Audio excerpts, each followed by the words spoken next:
Sam, what are you feeling now? I don't know. It's his soul. It's gone. The soul. For centuries, it's been the subject of controversy, challenging some of the world's greatest thinkers, philosophers, and theologians. But what is it? Can it be measured? And what influence does it have on our existence? People mean different things when they talk about their souls. Some people are talking about having a heart, and some people are talking about feeling a connection to God, I think. The soul is what defines us as a human person. The soul differentiates us from others. The soul is a gift from God.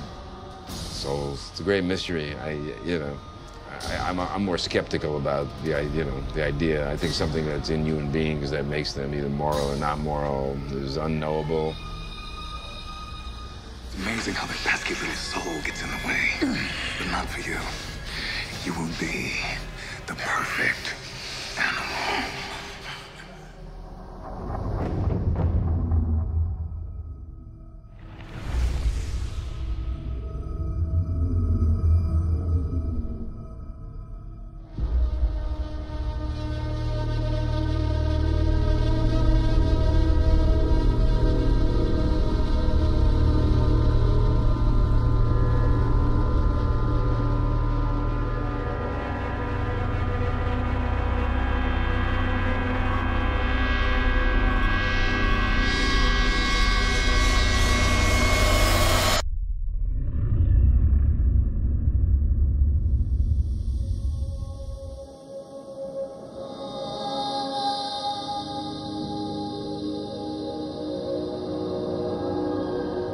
C.S. Lewis had a great quote. He said, "You don't have a soul.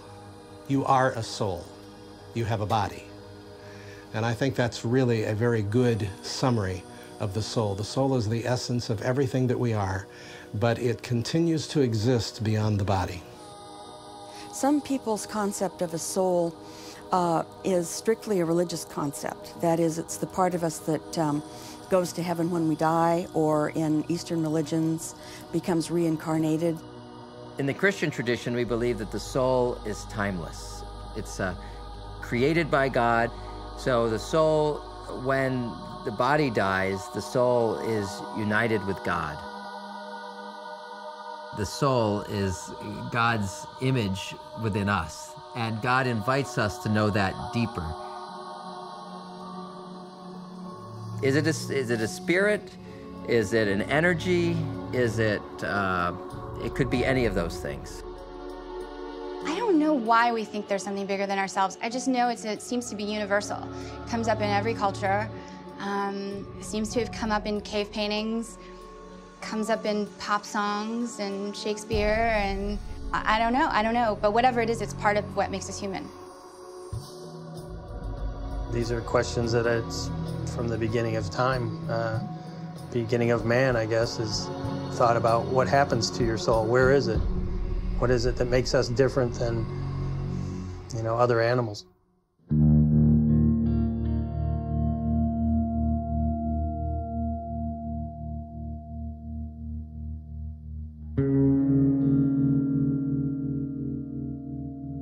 Depending on who's commenting, I'm either famous or infamous for denying that human beings have souls. I started out as a typical body-soul dualist, grew up in the Catholic Church, and of course that was assumed and taught by everybody that I knew. But the sciences have moved very strongly in the direction of understanding human beings purely in physical terms.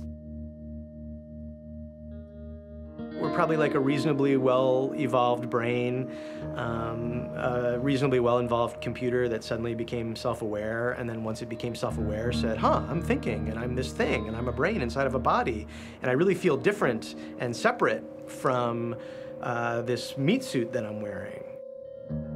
We are poised between something infinite out here and something infinite in here. We're like this meeting point between an inner and an outer world.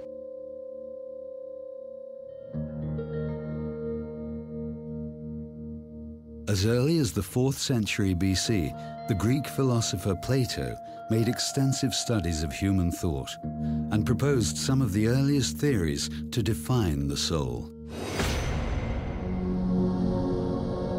I believe he started with the question, how can we know about something that is eternally true, like geometry? A circle is a circle, and the concept of circle has no beginning or end. So what would we have to be in order to be able to have knowledge of eternal entities? And that's where he concluded that the thinking part of us must itself be eternal. So he believed that souls are eternal. They were not created, they don't come into existence, and they don't go out of existence. You can also call the form of any living thing its soul. And so he believed that plants have plant-type souls, animals have more complex souls, and then humans have the deluxe form of souls that add our capacities for reason and what he called will, which means being attracted to non-material things, the good. Soul becomes a mystical discussion in a lot of ways. But I think the nature of the self and how the self functions is the immediate fascination of anyone who can lift their head away from all the details of existence enough to look in that direction. It's like through the portal of self you can achieve extraordinary things. Well, I think in your everyday life, you have to realize there's something, bigger than us. I mean, even agnostics or atheists, know that there's this vast universe and that there's something wondrous there. I think the idea of souls particularly, I'm sure, is sort of a religious notion, your soul rising to heaven, your soul going to hell.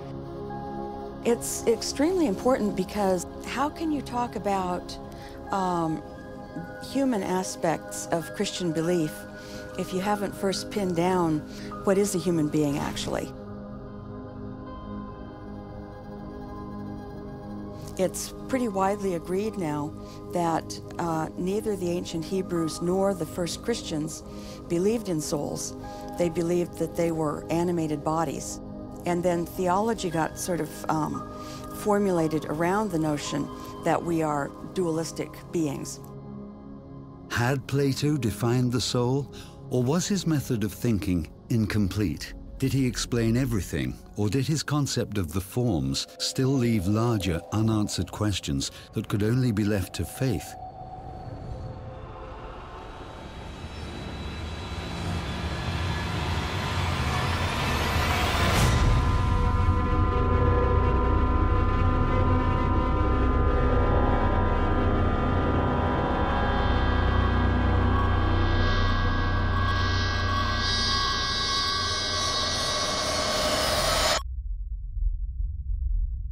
I'm not your brother. I'm not Sam. I don't even really care about you. And maybe I should feel guilty. But I don't.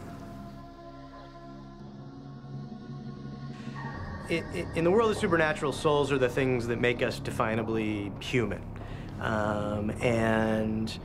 And so when Sam doesn't have his, we talked a lot, I mean, really ad nauseum about what it meant. When Sam was soulless, not only did he not believe that he was acting irrationally, he actually said that he thought he felt like he behaved more clearly. It was just, oh, well, what's better for the world? What's better to solve this hunt?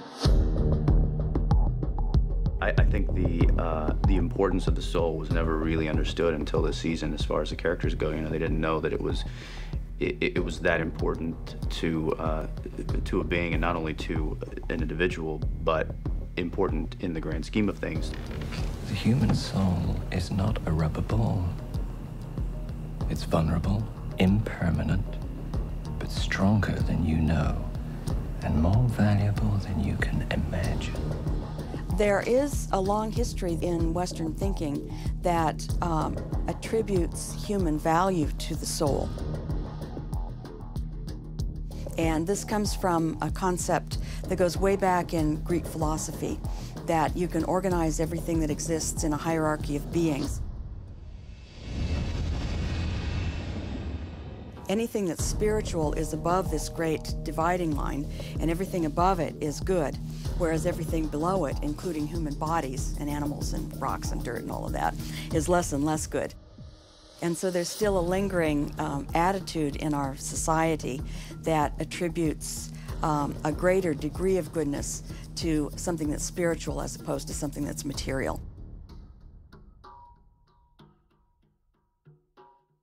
Basically, it comes down to its lack of a conscience. You know, soul is part of your conscience. It's, you know, part of being a good soul is something in your brain tells you don't do that.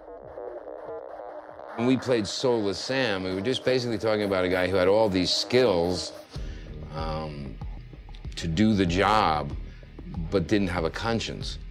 And so right or wrong didn't come into it for him. It was only what's the most expedient way to get the job done. That's a really scary character.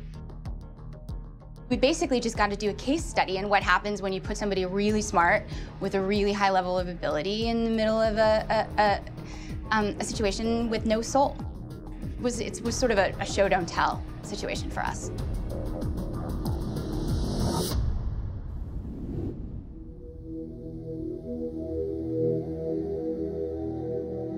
If you're a Christian, you believe that God created the material world. And the Bible says right there in the beginning, after each thing that's created, and God saw that it was good. Since we are created in the image and likeness of God, that we believe that's from the scriptures, we know we have the great potential to get in touch with our spiritual side and get in touch with God. And so we are predisposed, you know, if all things were equal, to do good, we believe. But evil is always a part of the human story. Temptation is everywhere. We as human persons want to have control of our own destiny. We want to set the rules as to what is good and evil. The source of your morality, the essence of who you are, the soul again escaped as an ever-changing mystery.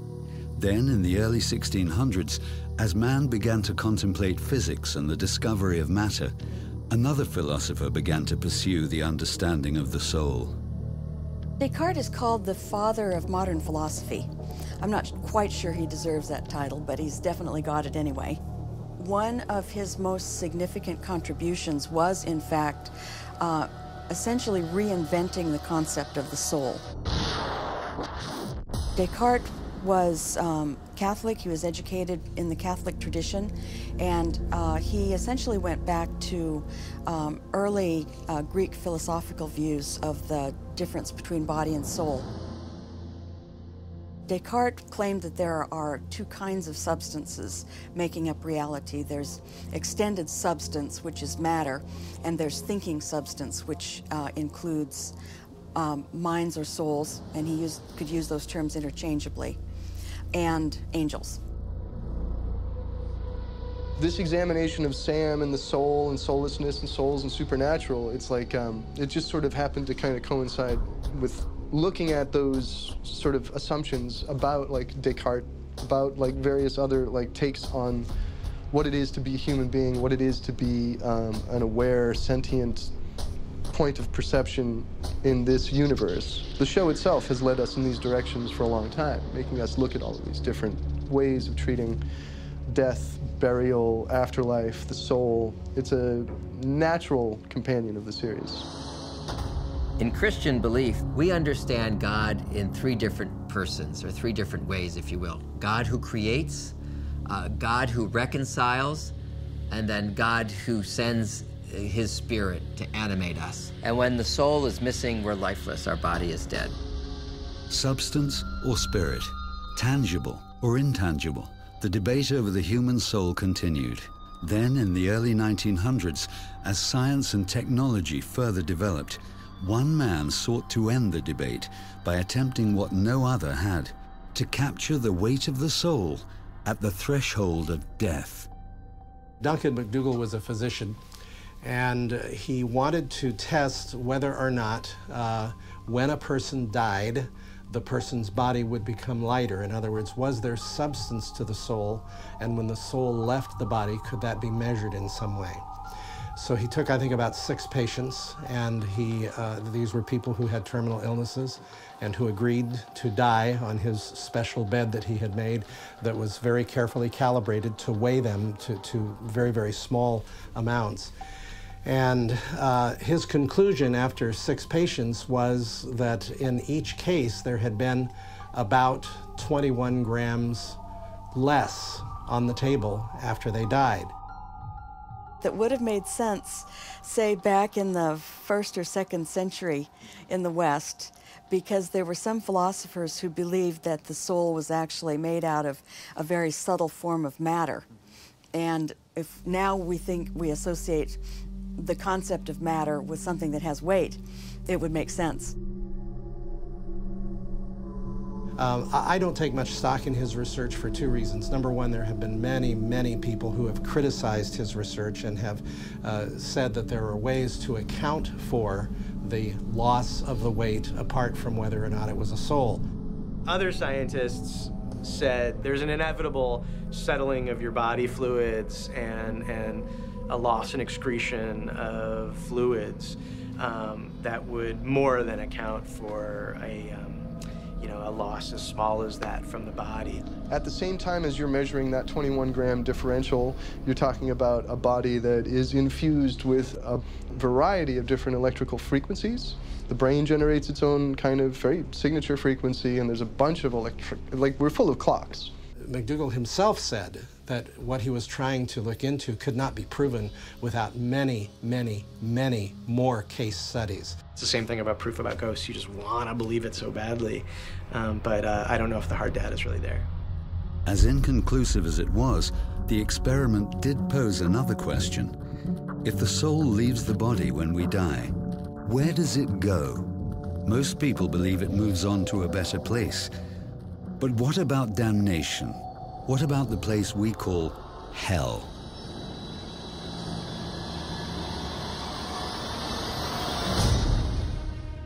I warn you, this could scare you. Dear Art Bell, I just recently began listening to your radio show and could not believe it when you talked about the sounds from hell tonight. The story about the digging of the hole and the hearing of the sounds from hell is very real. It did occur in Siberia. I was very hesitant to send you this. It has always haunted me. To those who discounted the Siberia sounds from hell story, it is true, and I, for one, wish it wasn't.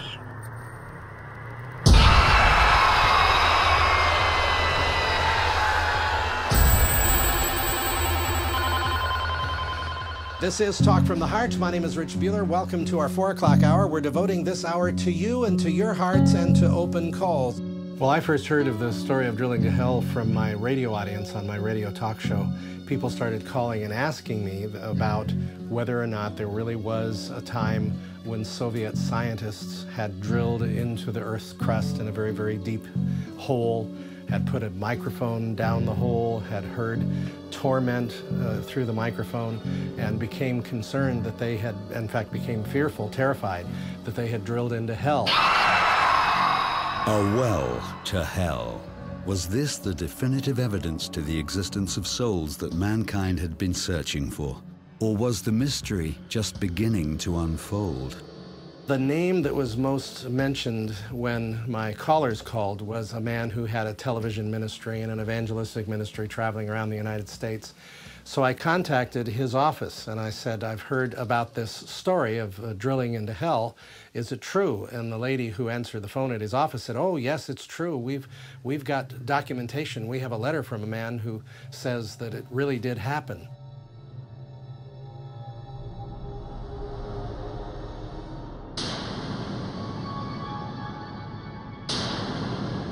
I got this newsletter, and in the newsletter was a letter from one of their viewers who lived in Oslo, Norway.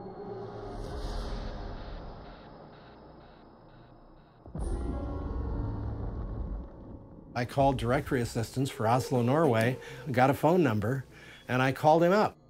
I mean, I had him on the phone probably within a minute of looking at that newsletter. And I introduced myself, and I said, do you know about this story of the drilling to hell? He said, yeah, I know about that. And I said, do you have any way of knowing whether it's true or not? And he said, no, it's not true. He said, I fabricated part of it. When I first heard it, I didn't believe it. It sounded to me like a fanciful tale. It sounded to me like an urban legend.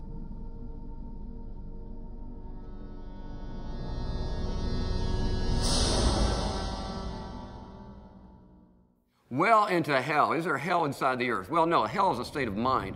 As far, I mean, we do get ourselves into hell at times, but that's where hell is. The earth does not have hell inside of it. We've drilled the earth, we've imaged the earth. We have a complete section of the earth understood, all the way to the core. That original story I class as unproven. In other words, I can't find an exact origin for the story. It's just one that got out and started being circulated, and that's what frequently happens with urban legends. You have no idea where it started. The well to hell is, has existed in so many different stories in so many different countries. There was one in South America, the one in Siberia, like you're talking about. They're everywhere. It's a very pervasive urban legend.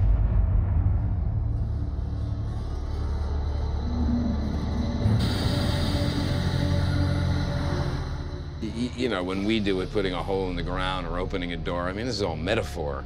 You know, the physical nature of all this, you know, none of us are purporting that work here for saying this is the way it actually would be. You know, it's all metaphorical.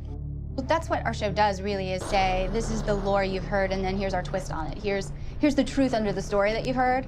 We really wanted the season to be like Chinatown, and we felt like, you know, we needed what was the water supply that everybody was fighting over, and we decided that it was this well of souls from purgatory. In the past, I don't think that they knew how big of a deal it was, how hot of a currency it is. They're essentially, you know, a little, you know, nuclear power plant that produce so much energy and so much power that when collected, it can be very, very bad if it's in the wrong hands. When Crowley was making a deal with Bobby and he was like, the power doesn't come from me, it comes from your soul, we start to see this connection between human souls and, let's say, the collective human soul and the operative power in this universe. It's like water rights. We're seeing that Castiel is using souls as ammunition in his war in heaven. And now it's this collection of souls that the angels are going after to give them power for all the stuff that's going on in heaven. And of course, Sam and Dean are kind of going, wait, what? It fits into our universe very well, because if they cannot get some form of worship and attention and adoration from human intention and the power of human souls and their attention, then they fade from existence.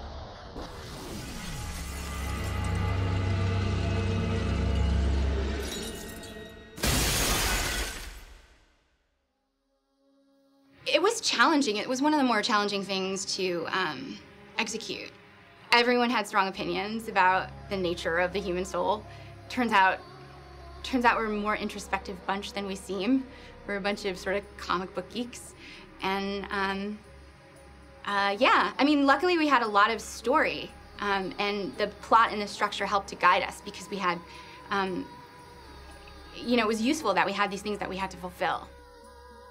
The series has educated us, and even we've educated ourselves as writers and planners of what this series might be, as to what the human soul is and what its potential is. And it's gone from being a victim to being potentially the only real power in town.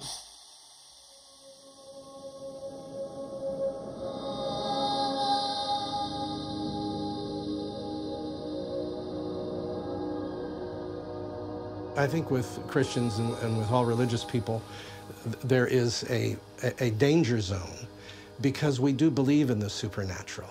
And many of us have experienced the supernatural, and perhaps we've heard stories that we would accept as credible supernatural stories. And so the problem for a Christian is to say, how can we deny that humans have and immaterial soul without denying that at the same time that we have the typical higher capacities that are usually attributed to the soul, such as the ability for a relationship with God, such as the capacity for emotion, morality, and even rationality. There used to be gods and stories about everything, because about the moon, about volcanoes, about lightning, because these were all things that humans didn't understand, and science has effectively killed those gods one after another, and only one great one remains. Science is not always correct. You've told me that. It's often in error. You've told me that. So how do I not know that there are caverns deep inside the earth with devil figures running around, that there are sounds and screams, there are stories that such is true? When I encounter people that come out and say, I believe there's a hell down there, I say, go for it, enjoy it. And I embrace your beliefs. I don't believe it, but that's okay that you do. The bottom line is nobody here knows what a soul is. It's like asking what love is. One person says, when you get goosebumps. One person says, when you can't live without them. One person says, when you would live without them because you know that's what they want. So there are so many conflicting ideas. A lot of our life is about making a leap of faith. And so the ultimate leap of faith will be at our death, because it is a mystery what God has in store for us. Human intention makes miraculous things happen. There are people who live in a universe where magic still exists. Where I was growing up, there were superstitions that you followed. There were things that were inexplicable, but real.